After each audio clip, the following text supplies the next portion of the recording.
أشهد أن لا إله إلا الله وحده لا شريك له وأشهد أن محمدا عبده ورسوله يا أيها الذين آمنوا اتقوا الله حق تقاته ولا تموتن إلا وأنتم مسلمون أما بعد. Bapak Ibu hadirin hadirat yang kami muliakan, pagi ini insyaallah ta'ala kita akan membahas tentang masalah-masalah seputar kurban. Dan pada pertemuan sebelumnya kita telah membahas fikih seputar kurban, di mana kita menjelaskan tentang definisi kurban, kemudian dalil-dalil disyariatkannya kurban, kemudian hikmah di balik syariat kurban, hukumnya dan seterusnya. Maka pagi ini mungkin kita akan melihat beberapa masalah seputar kurban. Bapak Ibu hadirin hadirat yang semoga senantiasa dirahmati oleh Allah, masalah disyariatkannya kurban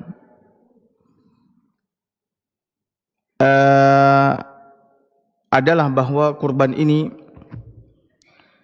salah satu di antara syiar Islam yang paling agung, yang paling mulia. Dan ini sebagaimana yang disebutkan oleh Syekhul Islam Ibnu Taimiyah rahimahullahu taala di dalam kitabnya Majmu'ul Fatawa, wa ammal udhiyah fa innaha min a'zam sya'airil Islam. Adapun kurban, kata beliau, sesungguhnya ia merupakan syiar Islam yang paling agung, yang paling mulia di seluruh negeri-negeri Islam. Makanya di hari-hari penyembelihan tidak ada negeri-negeri Islam yang kosong dari menumpahkan, mengalirkan darah hewan-hewan kurban. Di mana saja kaum muslimin berada, mereka akan melakukan kurban. Makanya oleh karena itu, kata Syekhul Islam, kurban Allah gandeng penyebutan syariatnya dengan syariat salat. Di dalam beberapa ayat Allah subhanahu wa ta'ala menggandeng penyebutan syariat kurban dengan syariat salat. Dan kita tahu bahwasanya salat adalah syiar agama yang paling mulia, yang paling agung. Bahkan kewajiban yang paling wajib dari semua yang wajib. Ia adalah tiang agama. Nah, Allah sebutkan syariat salat dengan kurban. Seperti di antaranya firman Allah subhanahu wa ta'ala, fasalli li rabbika wanhar, maka salatlah engkau karena Tuhanmu dan sembelihlah hewan kurban. Di sini Allah Azza wa Jalla memerintahkan kepada nabinya untuk salat dan menyembelih hewan kurban, menunjukkan bahwasanya kurban adalah ibadah yang agung, ibadah yang mulia, dan syiar agama yang besar. Kemudian di dalam ayat yang lain Allah Subhanahu wa taala berfirman, qul inna salati wa nusuki, qul inna salati wa nusuki, katakanlah sesungguhnya salatku dan nusukku. Nusuk di sini kata para ulama tafsir, di antaranya maknanya adalah apa? Sembelihanku, kurbanku. Lagi-lagi Allah Subhanahu wa taala menggandeng penyebutan apa? Kurban dengan salat. Maka hendaknya kita yang akan berkurban menghadirkan ini. Menghadirkan ini. Bahwasanya kita yang melaksanakan kurban ini ya tengah mengagungkan dan membesarkan syiar agama Allah yang sangat mulia. Dan kurban adalah millah Ibrahim, di antara agama Nabi Ibrahim alaihissalam yang kita diperintahkan oleh Allah Azza wa Jalla untuk mengikuti agamanya ini. Ya. Maka oleh karena itu, apabila Bapak Ibu menghadirkan di saat berkurban bahwasanya kurban ini adalah syiar agama Allah Azza wa Jalla yang sangat besar, yang sangat agung, sehingga kita betul-betul ketika berkurban ingin mendekatkan diri kita kepada Allah Azza wa Jalla, mengharapkan keridhaan Allah Subhanahu wa taala, maka berbahagialah Bapak Ibu sekalian. Itu menandakan ketakwaan yang sangat besar di dalam hati kita semua. Allah Subhanahu wa taala berfirman di dalam Al-Qur'an, kata Allah Subhanahu wa taala, "Wa man yu'azzim sya'airallah fa innaha min taqwal qulub." Kata Allah Subhanahu wa taala, siapa yang mengagungkan, membesarkan membesarkan syiar agama Allah Subhanahu wa taala, maka sesungguhnya itu termasuk di antara ketakwaan yang ada di dalam hati. Wa man yu'azzim sya'airallah fa innaha min taqwal qulub.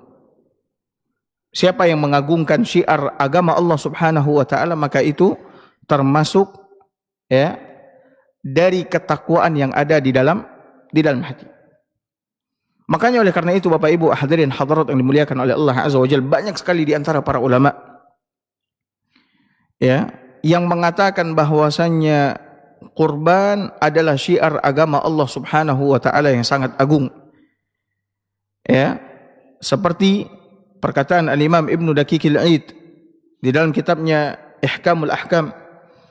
Beliau rahimahullahu ta'ala mengatakan, la khilafa anna al-udhiyah min sya'airid din. Tidak ada perbedaan pendapat di kalangan para ulama bahwasanya kurban adalah syiar agama Allah Subhanahu wa ta'ala yang sangat agung. Kemudian Al-Imam Syaukani rahimahullahu ta'ala mengatakan, la khilafa fi masyru'iyyatil udhiyah. Tidak ada perbedaan pendapat di kalangan para ulama bahwasanya kurban ini disyariatkan oleh Allah Subhanahu wa ta'ala. Wa annaha qurbatun azimatun. Sesungguhnya kurban ini adalah bentuk pendekatan diri yang sangat agung, yang sangat besar kepada Allah Azza wa Jalla. Wa sunnatun muakkadah. Dan ia adalah sunnah Nabi sallallahu alaihi wasallam yang sangat ditekankan, yang sangat dianjurkan.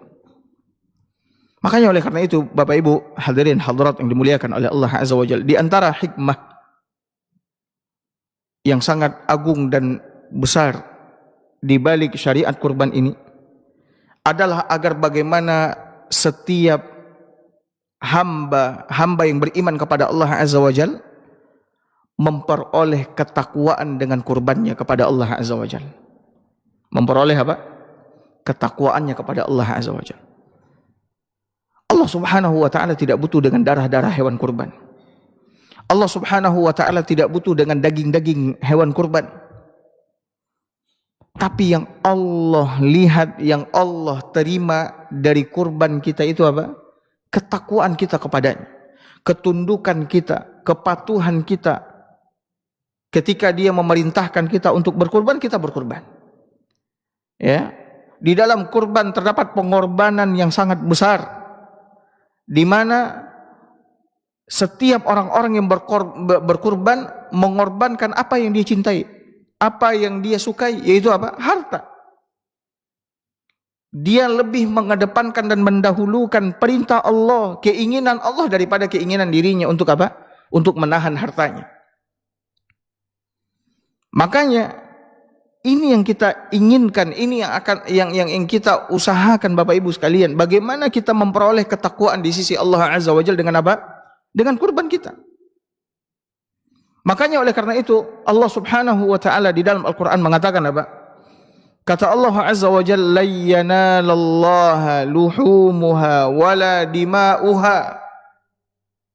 Ya, daging-daging, darah-darah hewan kurban itu tidak akan sampai kepada Allah Azza wa Jalla. Daging-daging, darah-darah hewan kurban tersebut tidak akan apa? Sampai kepada Allah Azza wa Jalla. Walakin, akan tetapi kata Allah Subhanahu wa taala, yanaluhu taqwa minkum. Akan tetapi yang sampai kepada Allah Azza wa Jalla, yang diterima oleh Allah Subhanahu wa taala adalah apa? Adalah ketakwaan yang ada di dalam hati kita kepada Allah Azza wa Jalla. Ketakwaan kita kepada Allah Azza wa Jalla. Itulah yang sampai Bapak Ibu sekalian. Itulah yang diterima oleh Allah Subhanahu wa taala. Makanya oleh karena itu, Bapak Ibu hadirin hadirat yang dimuliakan oleh Allah Azza wa Jalla, hadirkan ya di dalam hati kita ketakwaan di dalam menjalankan syariat kurban ini. Kita tidaklah berkurban karena ingin dipuji, karena ingin disebut-sebut, karena ingin memperoleh kesenangan dari kesenangan-kesenangan dunia, tidak. Tapi yang kita inginkan adalah bagaimana dari kurban kita ini kita memperoleh kedudukan takwa di sisi siapa? Sisi Allah Subhanahu wa taala. Dan Bapak Ibu tahu bahwasannya orang yang paling mulia di sisi Allah siapa? Orang yang paling bertakwa. Orang yang paling mulia di sisi Allah adalah orang yang paling apa? Bertakwa. Allah Azza wa Jalla berfirman di dalam Al-Quran, "Inna akramakum indallahi atqakum." Bapak Ibu ingat ayat ini baik-baik. Inna akramakum indallahi atqakum. Sesungguhnya orang yang paling mulia di sisi Allah di antara kalian adalah yang paling apa? Bertakwa kepada Allah Azza wa Jalla. Adalah orang yang paling bertakwa kepada Allah Azza wa Jalla. Dan Nabi SAW pun juga ketika ditanya oleh sahabat-sahabatnya, siapakah akramun nas? Siapakah manusia yang paling mulia ya Rasulullah? Maka Nabi SAW mengatakan, atqahum lillah. Orang yang paling mulia di sisi Allah Subhanahu wa taala adalah orang yang paling apa? Yang paling bertakwa kepada Allah Subhanahu wa taala. Nah, Bapak Ibu hadirin hadirat yang semoga senantiasa dirahmati oleh Allah Subhanahu wa taala.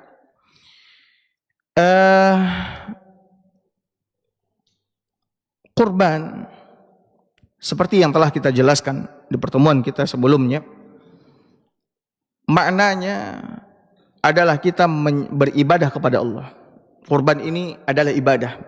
Dia bukanlah kebiasaan, kebudayaan yang biasa dilakukan oleh orang-orang setiap tahunnya, tidak.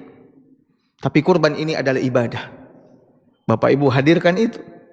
Bapak Ibu yang berkurban hakikatnya tengah beribadah kepada Allah Azza wa Jalla. Dengan apa kita beribadah kepada Allah di dalam kurban ini? Dengan menyembelih binatang ternak. Dan binatang ternaknya seperti yang telah disebutkan di pertemuan kita sebelumnya, hanya dari 3 jenis. Yaitu apa? Onta, sapi, kambing. Selain daripada itu maka tidak boleh dijadikan sebagai apa? Hewan kurban. Kerbau masuk karena dia mirip dengan apa? Sapi. Domba juga masuk karena dia mirip dengan apa? Kambing. Nah, kita menyembelih binatang ternak ini ya di hari-hari penyembelihan. Di hari-hari penyembelihan. Memangnya hari penyembelihan bukannya 1 hari, Ustaz? Tidak. Kita sudah jelaskan kepada Bapak Ibu sekalian. Hari-hari penyembelihan itu dimulai startnya dari setelah apa? Salat. Dari setelah salat Id. Itu adalah start awal penyembelihan apa? Hewan kurban. Jika seandainya Bapak Ibu hadirin hadirat yang dimuliakan oleh Allah menyembelih sebelum salat, maka itu tidak dihitung kurban. Ya, yang menyembelih setelah salat maka itu tidak dihitung sebagai kurban. Ya, tapi yang menyembelih setelah salat maka itulah yang jatuh sebagai apa? Sebagai kurban. Makanya oleh karena itu sahabat Nabi SAW Jundub bin Sufyan al-Bajali radhiyallahu an, dia mengatakan Nabi SAW mengerjakan salat Idul Adha, kemudian beliau berkhutbah, kemudian setelah itu beliau menyembelih hewan kurban. Kemudian beliau menyembelih hewan kurban.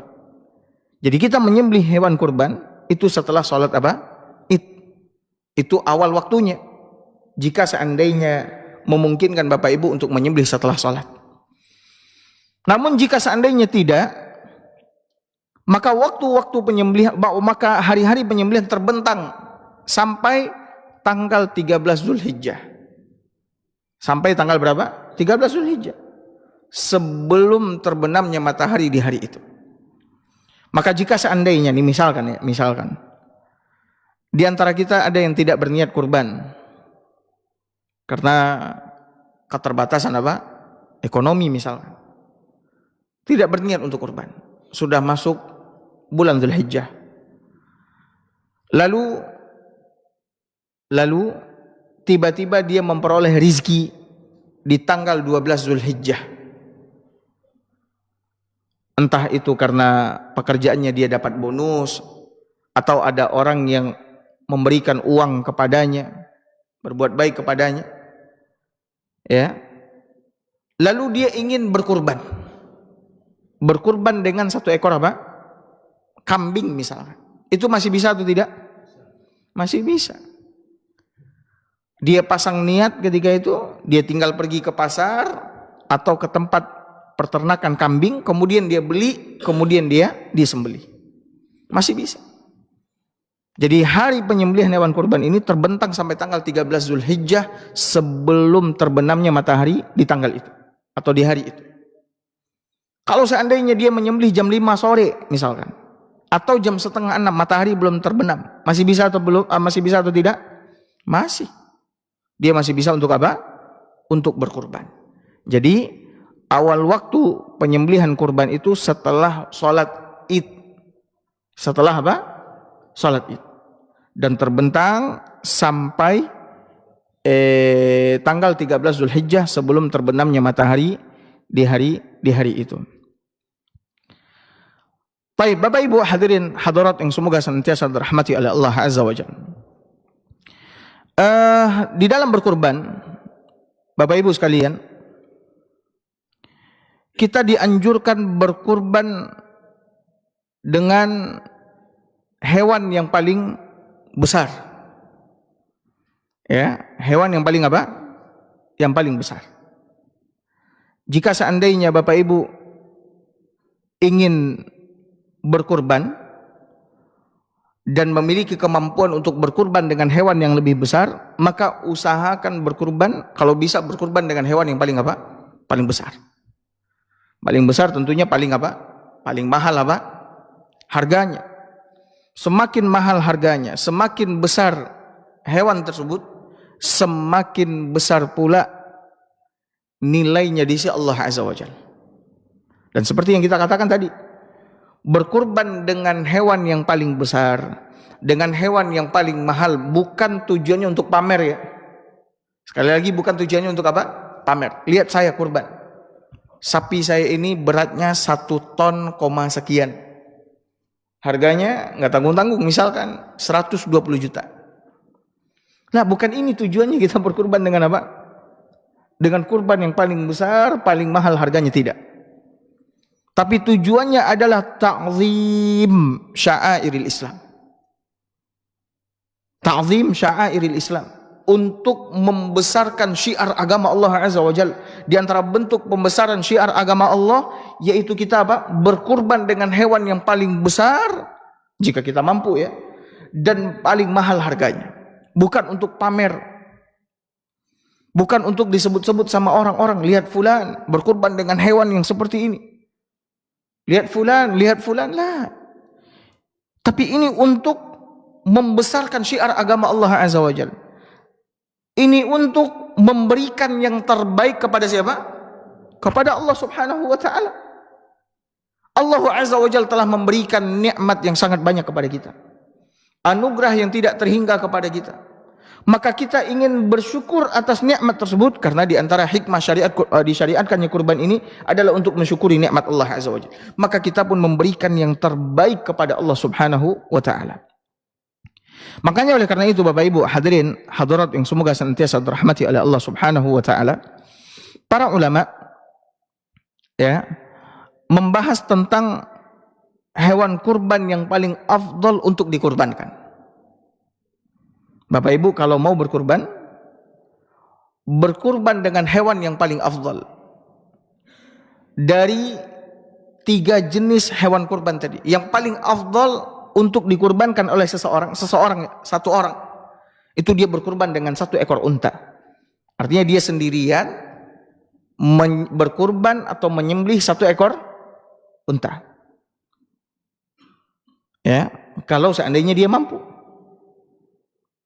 Ini kurban atau hewan kurban yang paling utama. Bagi siapapun yang ingin berkurban dengan hewan kurban yang paling utama, yang paling afdal, berkurban dengan 1 ekor apa? Unta, sendirian ya. Kemudian setelah unta yang kedua apa? Sapi. Dia berkurban dengan 1 ekor apa? Sapi, sendirian. Kemudian setelah sapi apa? Kambing, domba. Setelah apa? Sapi, domba. Nah, ini urutan berkurban dengan hewan-hewan kurban yang paling utama. Onta, sapi, domba. Setelah itu apa? Setelah itu kambing. Setelah itu apa? Setelah itu kita berkurban dengan 1 ekor. Setelah itu kita berkurban dengan onta dengan 10 atau 7 orang peserta. 10 atau 7 orang apa? Peserta. Untuk onta ini di antara ulama ada yang mengatakan bergabung di dalam penyembelihan 1 ekor onta ini 10 orang maksimal. Ada juga yang mengatakan 7 orang. Setelah itu baru apa? Berkurban dengan 1 ekor sapi dengan 7 orang apa? Peserta. Berkurban dengan satu ekor sapi dengan 7 orang apa? Peserta. Nah, inilah urutan ya hewan kurban yang paling utama untuk dijadikan sebagai apa? Kurban. Onta, sapi, domba, kambing, kemudian apa? Onta dengan 10 atau 7 orang peserta, kemudian sapi dengan 7 orang apa? Peserta. Nah, di antara ulama menjadikan dalil berkurban dengan onta ini yang lebih utama, sendirian ya, saya katakan sendirian. Kemudian sapi sendirian, kemudian domba. Ini mereka ambilkan dari hadis Nabi Shallallahu Alaihi Wasallam yang sahih mengenai keutamaan orang yang datang di jam pertama pada waktu Jumat. Nabi SAW bersabda di dalam sebuah hadis yang sahih, kata Nabi SAW, barang siapa yang mandi pada hari Jumat, mandi janabah pada hari Jumat, ya, mandi besar. Kemudian setelah itu dia datang ke masjid untuk Jumatan di waktu yang pertama. Waktu yang pertama ini artinya dia adalah orang yang pertama datang ke masjid. Ya. Faka'annama, kata Nabi SAW, maka seolah-olah dia qarraba badanan atau budunan. Maka seolah-olah dia telah berkurban dengan 1 ekor onta. Yang mandi besar pada hari Jumat, mandi janabah, kemudian dia datang ke masjid di waktu pertama atau di jam pertama, maka seolah-olah dia telah berkurban dengan 1 ekor apa? 1 ekor unta. Nah, yang datang di jam kedua seolah-olah dia telah berkurban dengan 1 ekor sapi. Yang datang di jam ketiga maka dia seolah-olah telah berkurban dengan 1 ekor domba. Nah, berdasarkan hadis ini, para ulama pun mengambil kesimpulan bahwasanya kurban terbaik itu adalah berkurban dengan 1 ekor unta, kemudian 1 ekor sapi, kemudian 1 ekor domba. Ini kalau seandainya mampu. Tapi kalau tidak mampu ya sudah berkurban dengan misalkan sapi dengan 7 orang apa? Peserta. Dengan 7 orang peserta. Nah, Bapak Ibu hadirin hadirat yang semoga senantiasa dirahmati oleh Allah Azza wa Jalla. Nabi kita yang mulia SAW pernah berkurban dengan 2 ekor domba yang besar-besar. Nah, yang berkurban dengan domba, maka sebaik-baik domba yang dijadikan sebagai hewan kurban adalah domba yang pernah dikorbankan oleh Nabi SAW. Lihat sifat-sifat domba yang pernah dikorbankan oleh Nabi SAW. Nabi berkorban domba 2 ekor. Dan dombanya bukan domba yang kecil, domba yang apa? Yang besar. Kemudian kata Anas bin Malik, itu domba-domba Nabi itu, 2 ekor domba Nabi itu amlahaini aqranain, warnanya amlah, kemudian dia memiliki tanduk. Kemudian dia memiliki apa? Tanduk. Amlah itu artinya apa amlah? Amlah itu kata para ulama adalah al-abyad allazi yashubuhu syai' minas sawad. Amlah itu artinya warna kulit domba Nabi itu warnanya putih bercampur sedikit dengan warna apa? Hitam. Jadi domba Nabi itu warnanya putih namun ada sedikit warna apa? Hitam. Dan warna hitamnya itu di mana saja? Disebutkan dalam hadisnya Aisyah radhiyallahu taala anha. Hitamnya itu diantaranya di kaki-kaki domba tersebut. Jadi di bagian kaki-kaki domba itu warnanya apa? Hitam. Kemudian di bagian bawah di perut, bagian perut itu juga berwarna apa? Hitam. Kemudian di bagian apa? Mata. Di bagian matanya juga ada warna apa? Warna hitam. Ini kalau seandainya ada. Ini sifat domba yang paling utama untuk dijadikan sebagai apa? Kurban. Kemudian domba Nabi SAW memiliki apa? Tanduk. Tanduknya sudah keluar dan sempurna. Ya, tanduknya sudah keluar dan sempurna. Namun jika seandainya tidak ditemukan domba yang seperti ini, maka Bapak Ibu hadirin hadirat yang semoga senantiasa dirahmati oleh Allah, Bapak Ibu bisa berkurban dengan hewan apa saja. Maksudnya warna hewan apa saja. Namun kalau ditanya bagaimana sifat hewan kurban yang paling utama, tentunya sifat hewan kurban yang paling utama dari jenis domba. Dari jenis domba itu adalah domba yang pernah dikorbankan oleh Nabi sallallahu alaihi wasallam. Nah, jadi Bapak Ibu, kita di dalam berkurban ini dianjurkan untuk apa? Untuk menggemukkan hewan kurban. Jadi kalau orang dulu Bapak Ibu, sahabat-sahabat Nabi, beberapa bulan sebelum kurban, itu mereka sudah menggemukkan hewan-hewan kurban tersebut. Jadi mungkin 3 bulan, 2 bulan, atau mungkin 1 bulan sebelum apa? Penyembelihan, itu mereka memberikan makan yang banyak kepada apa? Hewan kurban. Mereka udah beli, udah mereka tentukan kurbannya dengan apa, udah mereka tentukan, mereka beli. Dan mereka niatkan nih sebagai apa? Hewan kurban mereka untuk Allah Azza wa Jalla nanti di hari-hari penyembelihan. Nah, mereka biasanya mengistisman. Istisman itu artinya menggemukkan hewan itu. Digemukkan Bapak Ibu. Kasih makan banyak. Sehingga nanti pas waktu penyembelihan hewannya sudah menjadi apa? Gemuk, besar. Ini yang dikatakan oleh sahabat Nabi SAW Abu Umamah radhiyallahu anhu. Sebagaimana yang dinukilkan oleh Imam Al-Bukhari dalam kitab Sahih beliau, kata Abu Umamah, kunna nusammin al-udhiyah. Adalah kami dahulu para sahabat Nabi SAW membesarkan hewan-hewan kurban kami, menggemukkan hewan-hewan kurban kami. Wa kanal muslimun yusamminun, dan adalah kaum muslimin dahulunya mereka juga apa? Juga menggemukkan hewan-hewan kurban mereka. Cuman kalau kita sekarang ini mungkin nggak bisa ya, nggak bisa ya. Kita belinya mungkin 2 minggu sebelum kurban, kita bayar, hewannya masih sama apa? Sama peternak ya. Kemudian nanti sehari sebelum kurban baru dikirim. Tapi kalau seandainya kita mungkin mau bayar orang itu untuk menggemukkan, nggak ada masalah juga. Kita mau bayar orang itu untuk menggemukkan, tentu nggak ada masalah juga. Ini kalau bisa nih digemukkan hewannya. Ya, digemukkan, kita bayar upahnya misalkan ya. Baik. Bapak Ibu hadirin hadirat yang dimuliakan oleh Allah Azza wa Jalla. Kemudian masalah berikutnya, masalah seseorang dia telah bernazar untuk berkurban tahun ini. Saya bernazar kata dia, saya akan kurban tahun ini. Ya, saya akan kurban tahun ini. Bapak Ibu tahu nazar itu apa?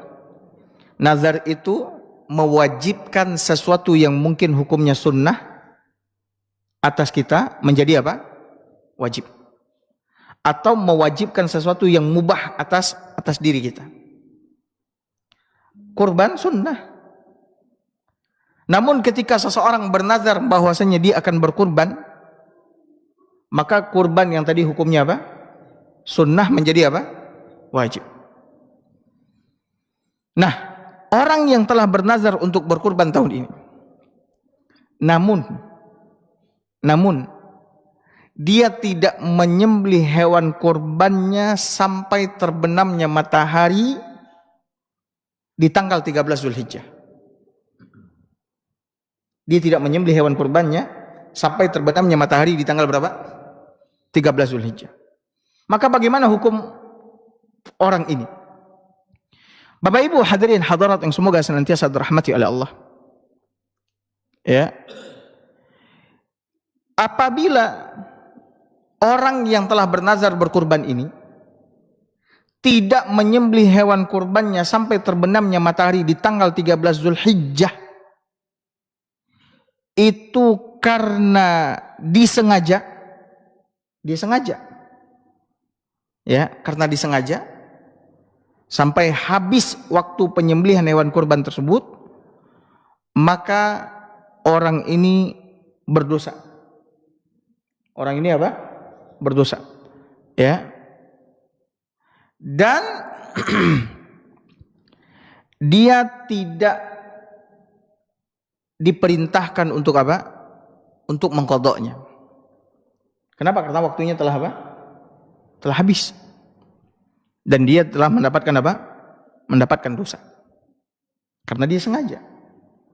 Dia tahu bahwasanya awal penyembelihan kurban setelah sholat Id terbentang sampai tanggal 13 sebelum terbenamnya matahari di hari itu. Namun jika seandainya itu dia lakukan karena dia lupa, karena dia bodoh, dia nggak tahu. Dia mengira waktu kurban ini, penyembelihan waktu kurban hewan kurban ini panjang, sehingga ternyata udah habis. Dia nggak tahu. Atau karena misalkan hewannya hilang, lari. Kan kadang-kadang ada hewan yang apa? Yang lari. Ya. Maka kalau seandainya tidak disengaja, maka tidak mengapa. Dia tidak berdosa. Namun kapan dia ingat, kapan dia mengetahui, kapan hewan itu didapat, maka ketika itu langsung dia apa? Langsung dia memotongnya, menyembelihnya. Ya, langsung dia memotong atau menyembelihnya. Ini untuk orang yang sudah bernazar untuk apa? Berkurban tahun ini. Karena kita sudah jelaskan kepada Bapak Ibu semua di pertemuan sebelumnya bahwasanya hukum kurban ini adalah apa? Adalah sunnah. Kemudian berikutnya Bapak Ibu hadirin hadirat yang semoga senantiasa dirahmati oleh Allah Subhanahu wa taala. Masalah berkurban untuk orang yang sudah meninggal. Masalah berkurban untuk orang yang sudah apa? Meninggal. Bapak Ibu hadirin hadirat yang dimuliakan oleh Allah, jumhurul ulama, mayoritas ulama membolehkan berkurban untuk orang yang sudah meninggal. Orang tua kita misalkan boleh berkurban untuk siapa? Orang tua kita yang sudah apa? Meninggal. Ini adalah pendapatnya ulama Hanafiyah, Malikiyah, Hanabilah, ya. Kemudian kebanyakan ulama Syafi'iyah. Mereka membolehkan karena mengkiaskan masalah ini dengan masalah apa? Sedekah. Mengkiaskan masalah ini dengan masalah apa? Sedekah. Bapak Ibu dahulu di zaman Nabi SAW, di zaman Nabi SAW, ada seorang pemuda berkata kepada Nabi SAW, ya Rasulullah, ibu aneh atau bapak aneh tiba-tiba meninggal dunia, mendadak meninggal. Ya. Dia kalau seandainya masih hidup ya Rasulullah, maka dia akan bersedekah, kata dia. Dia kalau seandainya masih hidup nih, nggak mendadak meninggal, dia akan bersedekah. Maka apakah boleh aku bersedekah untuknya, kata dia. Bolehkah apa? Aku bersedekah untuknya, ganti dari dia? Maka kata Nabi SAW, boleh. Nah, berdasarkan hadis ini Bapak Ibu sekalian, bahwa anak boleh bersedekah untuk orang tuanya yang sudah meninggal dunia. Dan ini termasuk di antara amalan yang bermanfaat untuk orang tua yang sudah apa? Meninggal. Kita bersedekah dengan niat ini sedekah untuk orang tua. Orang tua kita yang sudah meninggal. Contoh, kita memberi makan kepada fakir miskin. Kita niatkan di hati kita nih dari orang tua kita yang sudah meninggal. Kita menyantuni anak yatim dari orang tua kita yang sudah meninggal. Ini pahalanya sampai Bapak Ibu sekalian. Dan termasuk di antara amalan yang bermanfaat untuk orang tua yang sudah apa? Meninggal. Nah, karena hal inilah jumhurul ulama mengkiaskan, jika seandainya anak berkurban untuk siapa? Orang tuanya yang sudah meninggal, maka boleh dikiaskan dengan apa? Sedekah. Anaknya bersedekah dengan cara berkurban untuk siapa? Orang tuanya, maka pahalanya insya Allah apa? Sampai kepada siapa? Kepada orang tuanya. Kemudian Bapak Ibu hadirin hadirat yang semoga senantiasa dirahmati oleh Allah Subhanahu wa taala. Masalah berikutnya adalah masalah bolehkah ya seorang istri berkurban dari hartanya sendiri? Bolehkah seorang istri berkurban dari apa? Hartanya sendiri. Dan apakah boleh bagi suami untuk melarang istrinya apa? Berkurban? Bapak Ibu hadirin hadirat yang semoga senantiasa dirahmati oleh Allah. Kurban dengan 1 ekor kambing atau berkurban dengan bergabung dengan 7 orang peserta untuk kurban sapi, ini cukup untuk dirinya dan siapa? Keluarganya. Cukup untuk dirinya dan siapa? Keluarganya. Saya berikan contoh. Bapak-bapak kurban. Bapak-bapak niatkan di hati, ini kurban dari saya dan keluarga saya. Maka ini cukup kurban 1 ekor kambing atau kurban dengan salah satu peserta kurban sapi, cukup untuk kita dan keluarga kita. Artinya keluarga kita juga akan mendapatkan apa? Pahala. Keluarga kita juga akan mendapatkan apa? Pahala. Sebagaimana yang dijelaskan oleh Abu Ayyub Al-Ansari radhiyallahu an ketika ditanya oleh salah seorang tabi'in, bagaimana kalian dahulu berkurban di masa Nabi SAW? Maka kata Abu Ayyub Al-Ansari radhiyallahu an, adalah seorang dari kami berkurban dengan 1 ekor kambing untuk dirinya dan keluarganya. Lalu dia makan, dia memberi makan dengan hewan kurban tersebut, dan dia pun menyimpan sebagian dagingnya atau beberapa yang tersisa dari dagingnya. Nah, sekarang kalau seandainya cukup berkurban 1 ekor kambing untuk kita dan keluarga kita, taib, istri kita buat apa dia berkurban? Buat apa dia berkurban kalau begitu? Maka sang suami mengatakan, udah kau tidak usah berkurban, kularang kau berkurban, kata dia. Apakah ini boleh Bapak Ibu sekalian? Maka dijawab oleh para ulama, Bapak Ibu hadirin hadirat dimuliakan oleh Allah. Istri boleh berkurban dengan hartanya sendiri. Istri boleh berkurban dengan apa? Hartanya sendiri. Karena dia mungkin pengusaha atau dia punya duit banyak, suaminya mungkin kasih jajan dia banyak dan dia tidak terlalu boros, duitnya ada banyak, maka dia mau berkurban.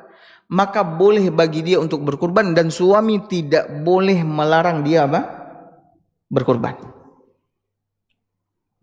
Bagaimana dia melarang istrinya berkurban? Sementara istrinya berkurban untuk beribadah kepada Allah, untuk mendekatkan diri kepada siapa? Kepada Allah. Bolehkah kita melarang istri kita untuk beribadah kepada Allah, mendekatkan diri kepada Allah? Tidak. Tidak, Bapak Ibu sekalian. Ya. Maka biarkan dia berkurban. Ya, biarkan dia apa? Berkurban. Dan ini baik untuknya. Ini baik untuknya. Tapi kalau begitu Ustaz, kita berniat kurbannya bagaimana Ustaz? Ya sudah, kita tetap niat juga berkurban. Kurban untuk kita dan keluarga kita. Istri kita dia mau berkurban, niatnya untuk dia dan keluarganya, udah. Berarti kita dapat pahala yang apa? Pahala yang banyak. Dan kalau misalkan memang istri suami punya duitnya banyak, kalau bisa mereka berdua kurban dengan 1 ekor sapi, itu lebih apa? Lebih baik. Udah, Dek, kau mau kurban? Iya. Kau rencananya kurban apa? Saya rencananya kurban, saya punya duit 10 juta kata dia. Suami juga misalkan, ya sudah, 10 juta dia beli seekor sapi. Berkurban dengan 1 ekor sapi. Anak-anak misalkan mereka sudah bekerja, mereka masih tinggal sama kita, dia punya duit, dia udah berusaha, dia juga mau ikut kurban, nggak ada masalah, dia kurban. Kau mau berkurban? Iya. Nggak usah dialangin, biarkan dia belajar untuk apa? Untuk berkurban. Maka kumpulin anak-anak, istri, suami istri, anak-anak kumpul, ya udah mereka semua satu keluarga kurban dengan 1 ekor apa? Sapi. Ini lebih apa? Lebih baik. Tapi kalau masing-masing Ustaz gimana Ustaz? Ini misalkan kekayaannya terlalu banyak sekali. Suami sapi, istri sapi, anak-anak juga apa? Lebih baik lagi Bapak Ibu sekalian. Semakin banyak manfaat yang bisa diberikan di hari-hari penyembelihan, maka semakin besar pula apa? Pahalanya di sisi Allah Subhanahu wa taala. Semakin besar manfaat yang bisa diberikan di hari-hari penyembelihan, maka semakin besar apa?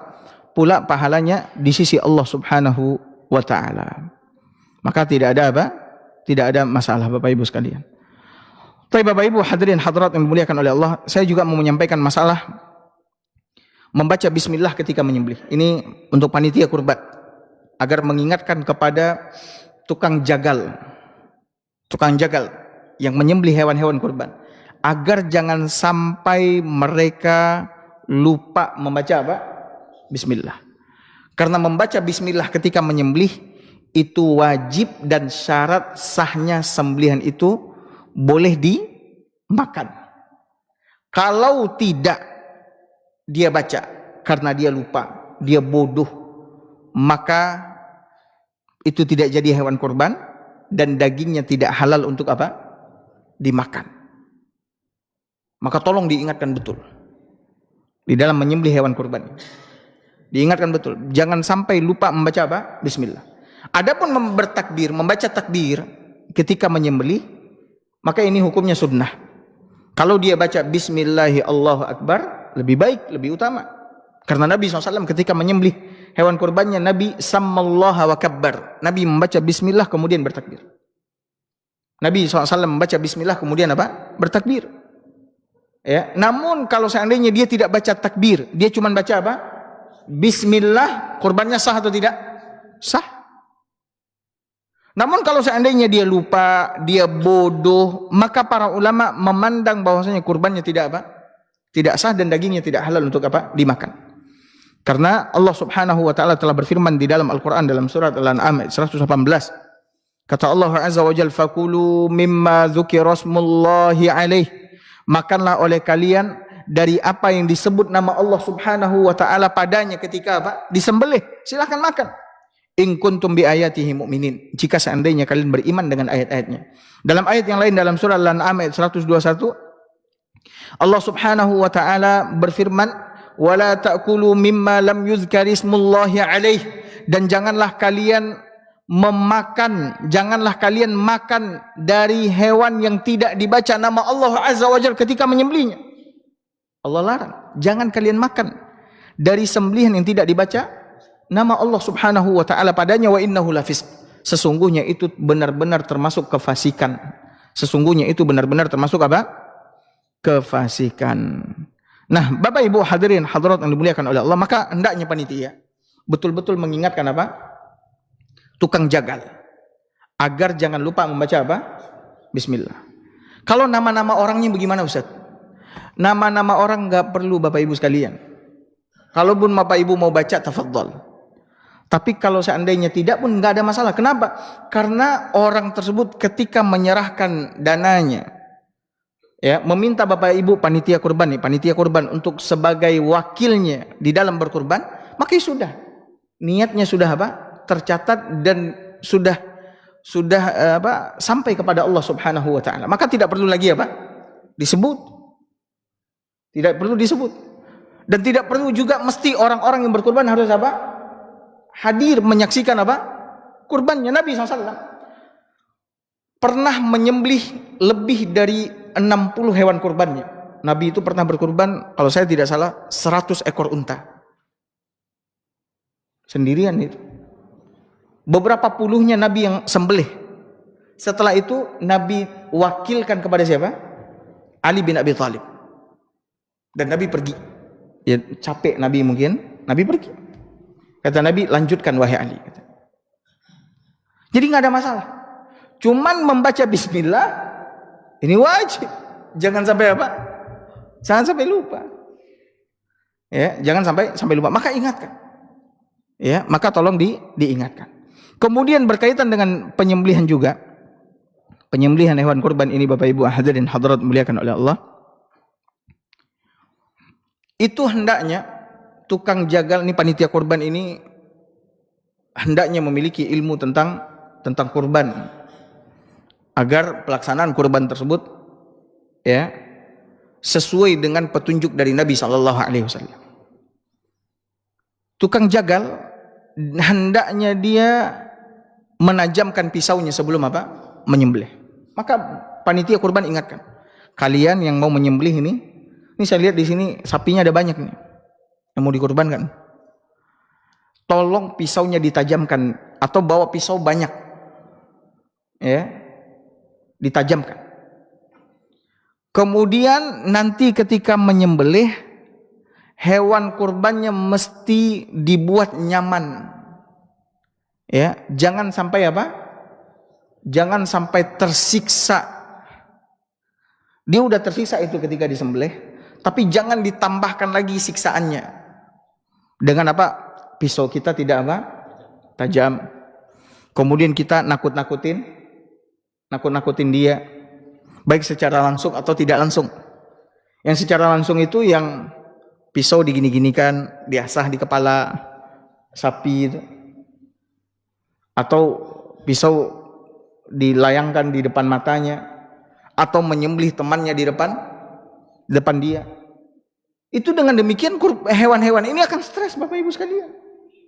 Saya mau tanya, hewan ini punya rasa takut untuk mati atau tidak? Takut Bapak Ibu. Jadi kalau mau menyembelih, jangan depan teman-teman dia. Ya. Jangan. Dan kemudian jangan dicanda-candain dia. Makanya wajar kadang-kadang kita temukan berita sapi ngamuk, ini lari, ini menghantam ini hampir tiap tahun kita ngelihat beritanya kayak begitu. Ya. Nggak boleh. Nabi SAW mengatakan apa? Ada sebuah hadis yang besar dari Nabi SAW. Bapak Ibu dengarkan. Kata Nabi SAW, Innallaha katabal ihsana ala kulli syai'. Sesungguhnya Allah Subhanahu wa taala telah menetapkan perbuatan ihsan, perbuatan baik pada hal apapun. Nabi sudah katakan Allah perintahkan kita untuk berbuat baik pada hal apapun, termasuk dalam hal membunuh dan menyembelih. Membunuh Ustaz, iya, membunuh. Kata Nabi SAW, ya, kata Nabi SAW, fa iza qataltum fa ahsinul qitla. Apabila kalian membunuh, maka bunuhlah dengan cara yang baik. Contoh, membunuh dengan cara yang baik. Ini kita berperang melawan musuh. Musuh ini sudah kita tangkap. Ini musuh ini sudah kita tangkap. Kita mau membunuhnya. Enggak boleh kita bunuh dia dengan cara apa? Menyiksa dia. Digorok pelan-pelan lehernya, atau dipotong terlebih dahulu jari-jarinya, dicongkel matanya. Ini nggak boleh. Kalau mau membunuh, bunuh dengan cara yang baik. Bagaimana bunuh dengan cara yang baik? Segera langsung penggal leher. Penggal leher. Ya, Itu membunuh dengan cara yang baik. Jadi dia cepat mati. Wa iza zabahtum fa ahsinu dzibha. Kalau kalian menyembelih, sembelih dengan cara yang baik. Jadi di dalam menyembelih itu harus ada ihsan, Bapak Ibu sekalian. Bagaimana ihsannya? Kata Nabi SAW, wal yuhidda ahadukum syafratah. Hendaknya masing-masing kalian menajamkan pisaunya. Pisau itu mesti diasah. Kemudian wal yurih zabihatahu, dan buat nyaman, rehat sembelihannya. Jangan buat sembelihannya apa? Stres, takut mati sebelum mati benaran. Nah, termasuk di antara membuat nyaman sembelihan itu, Bapak Ibu dengarkan nih, karena banyak saya lihat. Itu hewan ketika telah disembelih, putus urat besarnya dan 2 urat kecilnya. Saya lupa istilah urat apa itu. Pokoknya dia ada urat besar 1, kemudian ada 2 urat kecil. Kalau itu sudah putus, disembelih, maka lepaskan apa? Ikatan kaki. Karena hewan tersebut, ketika dia telah disembelih, kakinya terikat, itu sakitnya lebih apa? Lebih parah ketimbang kakinya udah dilepas. Dia mungkin akan apa? Bergerak kakinya, cuman paling tidak kita memberikan apa? Kenyamanan, rehat kepadanya ketika lehernya telah apa? Digorok. Jadi lepaskan. Udah, ini sebagian enggak. Ini udah diiniin, udah dipotong, dan urat-urat yang seharusnya memang udah putus, udah terputus, kakinya masih apa? Diikat, bahkan masih ditekan sama panitia. Enggak, seharusnya dilepas ikatannya. Udah dibiarin. Itu biasanya kalau urat-urat yang tadi telah putus, itu hewannya biasanya akan cepat apa? Cepat mati. Ini tentang masalah apa? Penyembelihan. Tapi Bapak Ibu, masalah daging ini sebenarnya ada banyak masail sebenarnya. Buku ini lebih kurang ada sekitar 130 halaman. Masalah-masalah berkaitan dengan kurban. Kalau masalah fikih kurban secara ringkas saya sudah jelaskan di pertemuan sebelumnya. Terakhir saya bahas masalah, habis ini kita buka sesi tanya jawab. Masalah daging. Masalah daging hewan kurban. Pertama saya mau sampaikan kepada Bapak Ibu sekalian. Daging kurban ini menurut jumhur ulama dibagi 3. Ya, dibagi 3. Dianjurkan untuk membagi daging kurban ini 3. Namun ini tidak wajib. Di antara ulama ada yang mengatakan betul-betul dibagi 3, sepertiga. Sebagian lagi mengatakan tidak, pokoknya sudah cukup terbagi 3 aja, udah terbagi 3 maka udah cukup. 3 itu yang mana? Untuk kita, kemudian untuk kita sedekahkan kepada fakir miskin, untuk kita berikan hadiah kepada orang-orang yang mampu. Ya, untuk orang-orang yang mampu. Ini jika seandainya tidak, nggak ada masalah juga. Artinya kita cuma ngasih sama orang miskin, beberapa orang miskin, habis itu dagingnya kita makan, nggak ada masalah, kita simpan, nggak ada masalah. Cuman sebaiknya Bapak Ibu lebih banyak yang diinfakkan ketimbang yang kita apa? Yang kita makan. Karena yang kita infakkan itulah yang habis. Habis itu yang diterima di sisi Allah, yang kita makan itulah yang tersisa. Itulah yang apa? Tersisa. Nabi SAW pernah mengundang orang-orang untuk makan di rumahnya dengan beliau menyembelih kambing atau apa.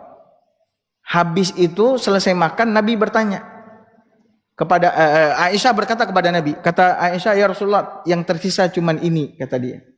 Kata Nabi SAW, salah, justru ini yang habis, yang tersisa itu yang dimakan oleh orang-orang. Itulah yang akan kita dapatkan pahalanya nanti di mana? Insya Allah. Yang inilah yang habis. Habis akan jadi apa? Kotoran. Maka sebaiknya kalau bisa lebih banyak apa? Yang diberikan kepada orang-orang. Dan itu yang dikatakan oleh sahabat-sahabat Nabi SAW. Kami memakan daging hewan kurban kami. Kemudian Nabi memerintahkan kami untuk memberikan makan dengan daging hewan kurban. Kemudian menyuruh kami untuk menyimpannya beberapa. Kalau dahulu Bapak Ibu, itu menyimpan daging korban nggak boleh lebih dari 3 hari. Nggak boleh lebih dari berapa? 3 hari. Kenapa? Karena dahulu itu banyak orang-orang miskin. Tapi ketika keadaan kaum muslimin telah banyak yang berada, maka Nabi SAW melepaskan.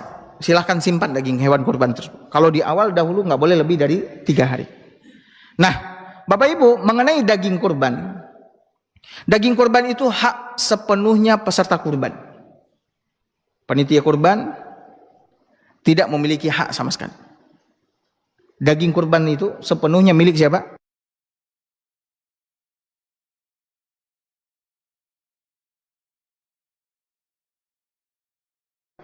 Peserta kurban. Maka jika seandainya ada peserta yang minta, saya minta kupon besar misalkan, dia tahu ini mungkin jatah daging dia misalkan berapa kilo misalkan. 15 ya. Misalkan 15 kilo. Ya, dari 7 orang itu misalkan 15 atau 10 kilo. Kupon besar isi dagingnya berapa? 3 ya. 3 misalkan. Kupon kecil sekilo. Dia minta, saya minta kupon besar 1, kupon kecil 5 misal. Itu boleh atau tidak? Boleh. Itu daging dia. Panitia kurban tidak boleh mengambil hak yang bukan haknya. Kadang-kadang panitia kurban lebih banyak dapat daging daripada siapa? Peserta kurban. Ini nggak boleh. Ya, tidak boleh Bapak Ibu sekalian. Dan kemudian boleh juga bagi panitia mengambil sedikit-sedikit dari daging-daging kurban itu untuk dimasak, tapi tidak boleh dikhususkan untuk panitia dan pengurus. Itu yang dimasak boleh bagi orang-orang yang berada di sana untuk makan, maka ini dibolehkan. Tapi mengkhususkan untuk panitia dan pengurus, maka ini tidak boleh. Jadi siapa saja di antara kaum muslimin yang ada di situ, maka silahkan ajak mereka untuk apa? Untuk makan. Jadi silahkan ambil sedikit untuk apa? Dimasak, kemudian dimakan bersama kaum muslimin yang ada di sana. Ya, yang ada di sana. Kemudian Bapak Ibu hadirin hadirat dimuliakan oleh Allah, mengenai daging kurban juga. Pemilik kurban, peserta kurban tidak boleh menjual daging kurbannya. Yang menjual daging kurbannya peserta ya, saya katakan peserta. Maka dia tidak tercatat orang yang berkurban di sisi Allah Azza wa Jalla, yang menjual. Tapi kalau seandainya orang miskin yang menerima daging, dia boleh menjual atau tidak? Boleh. Itu sudah menjadi miliknya, dan boleh jadi dia daging sudah banyak dan dia punya kebutuhan yang lain. Dia punya daging banyak tapi nggak punya duit untuk beli santan, untuk beli cabai, untuk beli ini, maka silahkan dia jual. Nggak ada masalah. Silahkan dia jual. Ya. Tapi kalau peserta kurban maka tidak boleh apa? Menjual daging kurbannya. Yang menjual daging kurbannya maka tidak terhitung apa? Berkurban. Tidak terhitung berkurban. Kemudian mengenai tukang jagal tidak boleh diberikan upah dari apa?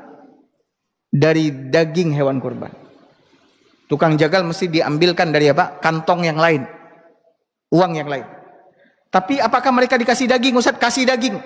Kalau dia orang miskin, maka dia mengambil daging itu sama seperti orang-orang miskin yang menerima sedekah. Kalau dia orang kaya, maka dia sama seperti mengambil daging sebagai hadiah, sama seperti orang-orang kaya lainnya.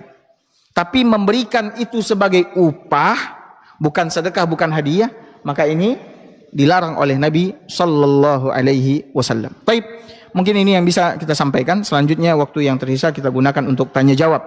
Jika seandainya ada di antara Bapak Ibu yang mau bertanya, maka saya persilahkan. Yang bisa saya jawab, yang tidak bisa, wallahu a'lam bishawab. Nah, silakan Bang. Tak terang mana Bang? Ada apa?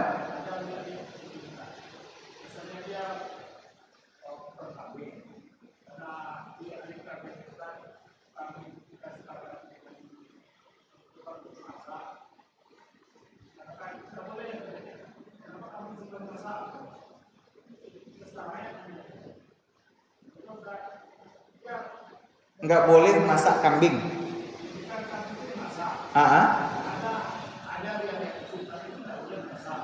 Kenapa enggak boleh?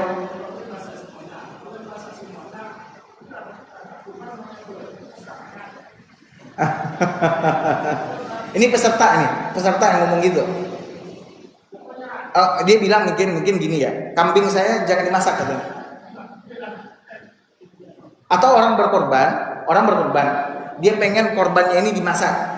Kemudian ada orang bilang jangan dimasak, itu nggak korban. Saya jawab dulu. Enggak ada masalah. Justru bagus. Bagus.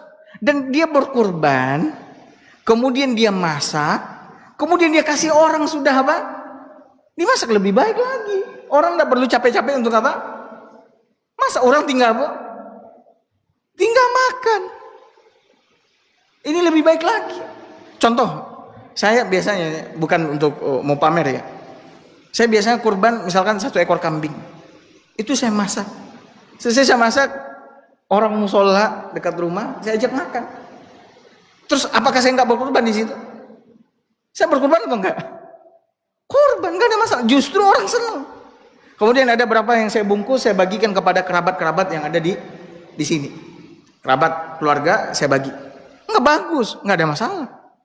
Jadi Bapak Ibu mau bagi daging kurban itu dalam bentuk daging mentah atau sudah dimasak, sama. Bahkan mungkin pada sebagian orang senang sudah apa? Dimasak. Mungkin pada sebagian orang ada yang dia awak suananya awak akan buat gulai ko cuman lah masak puluhan. Nggak ada masalah. Jadi mau bagi daging mentah, mau dibagi daging yang sudah dimasak, nggak ada masalah. Jadi nggak ada masalah Bang ya. Oke. Ya.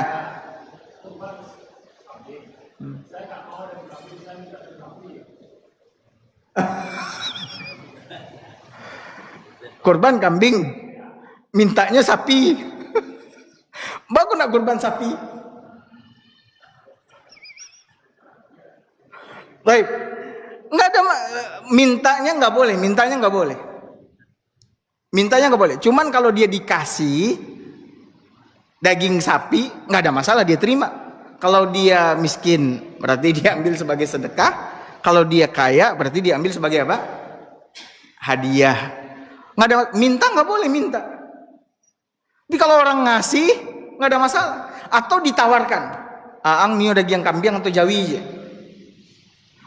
Itu boleh apa? Milih.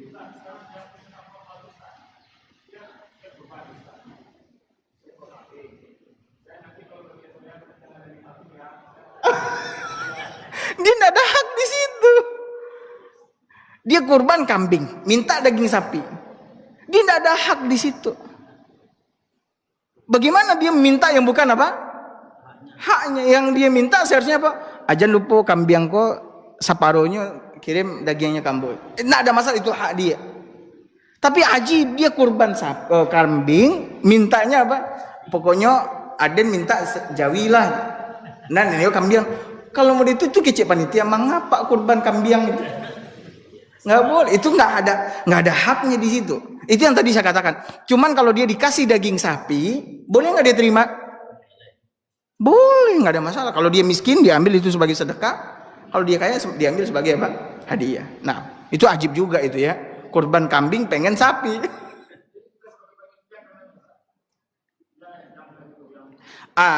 Nasihati. Sebagai panitia nasihati. Sabananya Pak, hak apa ikut.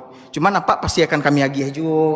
Apa tetangga di siko, Pak idit di siko, solat di siko, aku Pak Cuman kau nak hak apa kau dok. Cuman kami kan kema bagi-bagi daging kau juga. Daging ini kan memang diamanahkan kepada kami untuk dibagi-bagikan juga kepada warga, kepada kaum muslimin di sini. Nih Bapak. Cuman dikasih tahu. Jadi jangan dia merasa itu besok lamanya kurban situ kambingnya cuman dapat jawi aja. Lah, ini salah. Ya. Baik, wallahu alam. Ada lagi, Bang? Ya, silakan. Salam. Masalah surat Al-Kautsar tadi. Inna a'taina al-kautsar. Ini jarang Ustaz menyampaikan hal-hal demikian. Sejauh mana telah berikan nikmatnya? Apa? Ini satu. Yang kedua tadi kata lu tadi setelah kita sholat pasti ingin berkorban. Apa? Bagaimana jika seandainya orang itu tak pernah sholat dia berkorban? Ini kedua. Yang ketiga, kok banyak nasyani akawal abtar. Iya. Sesungguhnya orang yang penyakit ini adalah orang yang terputus apa? Iya. Jelaskan ya. Baik. Bismillah, wassalatu wassalamu ala rasulillah wa ba'd. Ini kalau saya mau bahas tafsirannya panjang ini Bapak Ibu, butuh 1 jam lagi. Saya jelasin aja. Surat Al-Kautsar Ini diturunkan oleh Allah Azza wa Jalla untuk menghibur Nabi SAW. Untuk menghibur siapa? Nabi SAW. Ya, kita tahu bahwasanya Nabi SAW sering disakiti, ya, sering dijahati. Kemudian Nabi sedih. Kemudian anak-anak Nabi SAW meninggal dunia. Akhirnya Allah Subhanahu wa taala berfirman turunkan surah Al-Kautsar kepada Nabi SAW. Inna a'tainakal kautsar. Sesungguhnya kami telah memberikan kepadamu Al-Kautsar. Al-Kautsar ini ada dua makna. Makna yang pertama, nikmat yang banyak, karena kata kautsar diambil dari kata katsir, artinya banyak. Ada lagi makna Al-Kautsar di sini adalah telaga. Telaga Al-Kautsar yang ada di sorga. Allah berikan kepada Nabi SAW. Dua-dua makna ini benar. Al-Kautsar termasuk apa? Nikmat. Allah katakan kepada Nabi, sesungguhnya kami sudah memberikan nikmat yang banyak kepadamu, di antaranya telaga apa? Al-Kautsar. Nikmat yang diterima oleh Nabi sangat banyak. Nikmat kenabian, kerasulan, diturunkan Al-Quran, kemudian diampuni dosa-dosa yang telah lalu, kemudian diselamatkan dari neraka, kemudian dijamin masuk surga. Ini semua nikmat. Setelah Allah sebutkan nikmat kepada Nabi SAW yang banyak, kata Allah Azza wa Jalla, fasalli li rabbika wanhar, dan maka hendaklah engkau solat karena Tuhanmu dan sembelihlah apa? Hewan kurban. Jadi solat dan menyembelih ini tidaklah disyariatkan kecuali salah satunya adalah untuk mensyukuri nikmat Allah Azza wa Jalla yang banyak. Dan nikmat Allah itu sama kita, tidak bisa kita batas Bapak Ibu. Karena tidak bisa kita batas, tidak bisa kita hitung. Bagaimana saya mau tanya sama Bapak Ibu, nikmat mata ini aja bagaimana cara kita ngitungnya ini? Orang ada untuk bisa melihat, dia keluarkan uang miliaran. Nikmat pendengaran, bagaimana cara kita mengukur nikmat pendengaran? Nggak bisa Bapak Ibu. Makanya nikmat Allah sangat banyak, nggak bisa kita batas, nggak bisa kita hitung. Makanya oleh karena itu Allah mengatakan wa in ta'uddu ni'matallahi la tuhsuha. Jika engkau menghitung nikmat Allah, kau tidak akan apa? Sanggup. Kenapa? Karena nikmat Allah itu terus menerus, banyak dan mudah. Sekarang saya mau tanya, siapa di antara Bapak Ibu yang kesulitan mendapatkan nikmat Allah? Nikmat udara aja. Ada yang susah mendapatkan udara. Udara. Ya kita, ini udara keluar masuk aja. Makanya nggak bisa kita menghitungnya. Karena itulah Allah perintahkan Nabi, sholatlah engkau karena Tuhanmu dan sembelihlah hewan kurban. Ini pertanyaan pertama. Pertanyaan kedua, bagaimana orang berkurban sementara dia tidak apa? Sholat. Orang yang tidak sholat dikhawatirkan dia tidak Islam. Orang yang tidak Islam, bagaimana kurbannya bisa apa? Diterima. Dia tidak sholat. Dia tinggalkan sholat, lalu dia berkurban. Bagaimana kurbannya bisa diterima oleh Allah? Sementara di antara ulama ada yang mengatakan orang yang meninggalkan sholat hukumnya apa? Kafir, keluar dari Islam. Dia mengatakan itu bukan saya yang mengatakan, Nabi sendiri yang mengatakan. Kata Nabi SAW, al-ahdul ladzi bainana wa bainahum as-salat. Perjanjian yang membedakan kita kaum muslimin dengan mereka orang-orang kafir, orang-orang musyrikin adalah salat. Faman tarakaha faqad kafar. Siapa yang meninggalkan salat maka sungguh dia telah apa? Kafir. Ini Nabi yang mengatakan. Cuman jangan lo panitia angli salat enggak.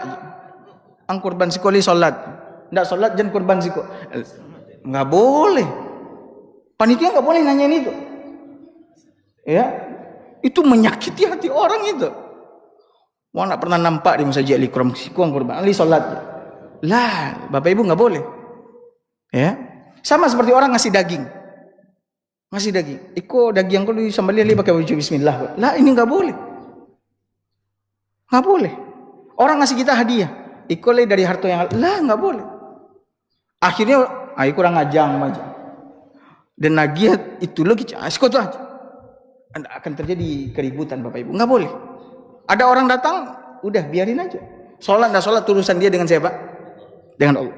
Kemudian inna syani'aka huwal abtar. Sesungguhnya orang yang membencimu, dialah yang terputus. Jadi Bapak Ibu, surat ini turun ketika putra Nabi SAW, kalau saya tidak salah Al-Qasim meninggal atau Ibrahim meninggal. Kemudian berkatalah ketika itu salah seorang kafir Quraisy, saya lupa namanya, siapa gitu, saya lupa, pemuka kafir Quraisy, dia mengatakan Muhammad abtar, kata dia. Muhammad telah terputus. Kenapa? Dia nggak punya lagi anak lelaki yang akan menurunkan apa? Meneruskan garis keturunan. Kata dia, Muhammad abtar. Abtar itu artinya terputus. Muhammad sudah terputus, dia nggak punya anak lelaki yang akan meneruskan garis apa? Keturunan. Maka Allah turunkan surat Al-Kautsar ini di samping untuk menghibur Nabi sekaligus membantah ucapan orang ini. Yang terputus itu bukan Muhammad, tapi siapa? Syani'aka. Syani'aka itu artinya orang yang membencimu. Hakikat orang yang terputus bukan terputus keturunan, tapi terputus di sini hakikatnya adalah yang diputus hubungan oleh siapa? Allah Subhanahu wa taala. Jadi yang tak putih itu bukan putih hubungan pernikahan, bukan putih hubungan keturunan, tidak. Tapi hakikat orang yang benar-benar terputus dan dia celaka, yang terputus hubungannya dengan siapa? Allah Subhanahu wa ta'ala. Allah putuskan rahmatnya dari orang tersebut. Nah itulah maksud apa? Terputus. Wallahu a'lam bishawab. Nah ada lagi? Ya Pak, silakan Pak. Assalamualaikum warahmatullahi wabarakatuh.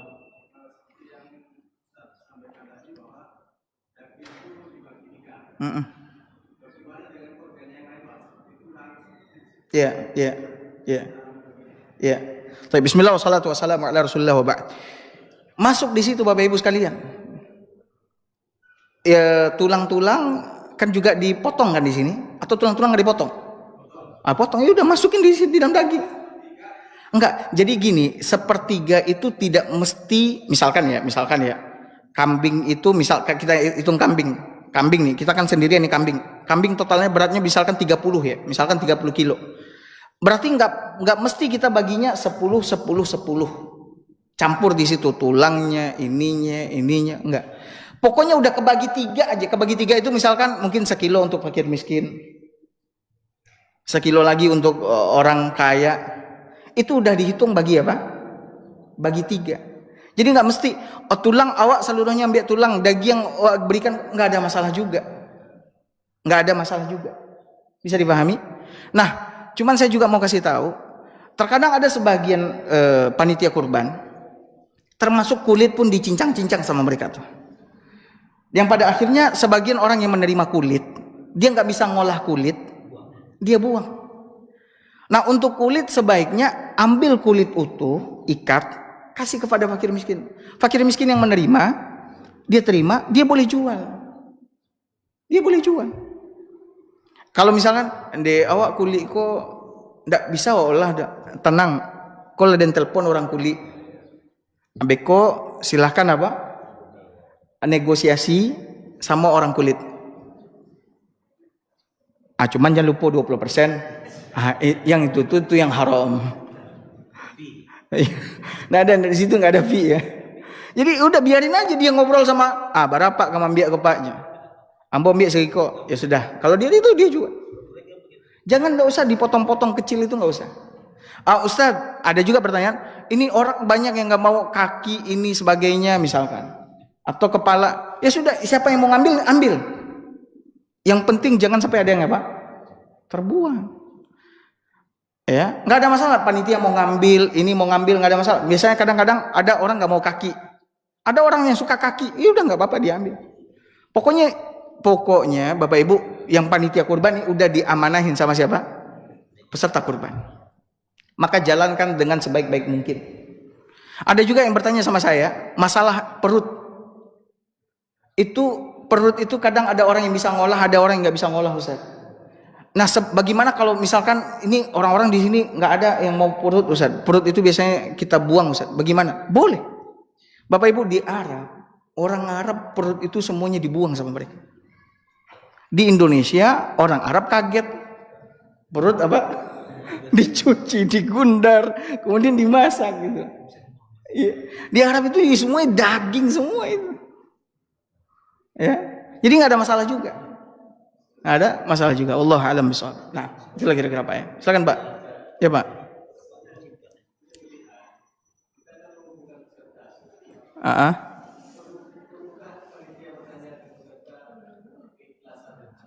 Lah. Nggak perlu. Keikhlasan nggak, urusannya bukan peserta kepanitia. Urusan keikhlasan sama siapa? Peserta sama Allah. Ini panitia udah kayak jadi Tuhan aja. Ini ikhlas apa enggak nih gitu. Nggak boleh. Lu kurban ikhlas atau enggak nih? Nggak ada urusannya di situ. Ya, jadi rusak keikhlasan peserta itu. Dengan kayak begitu tuh jadi rusak keikhlasannya. Nggak usah ditanyain, udah. Sama seperti tadi saya katakan Bapak Ibu, ini daging halal atau enggak nih? Nggak ada urusan. Ya biarin tuh urusan dia, ikhlas nggak ikhlas itu urusan dia dengan siapa? Dengan Allah Azza wa Jalla. Silakan, ada lagi Pak Didi? Ayo Bang.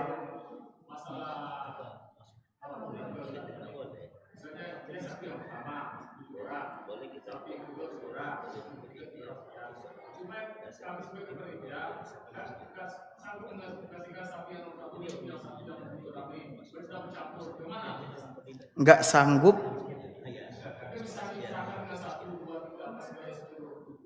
Hah?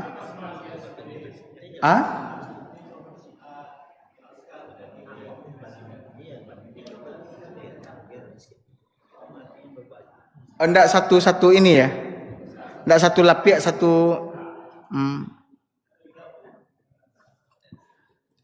Ya wallahu alam, kalau seandainya peserta kurban ingin makan dari daging hewan kurbannya bagaimana?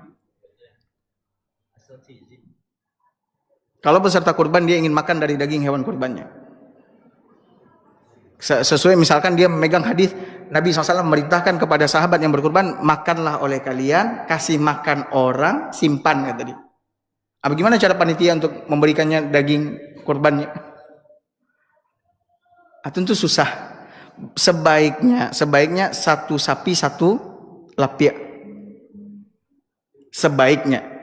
Tapi kalaulah disampaikan kepada panitia peserta, tidak ada juga masalah. Di hari awal sudah disampaikan. Kita nih, saya tidak tahu, kami tidak tahu nanti daging Bapak Ibu, apa itu yang Bapak Ibu terima dari daging hewan kurbannya atau enggak. Kalau di hari itu alhamdulillah, tapi kalau enggak,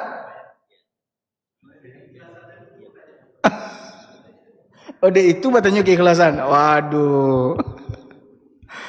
Enggak.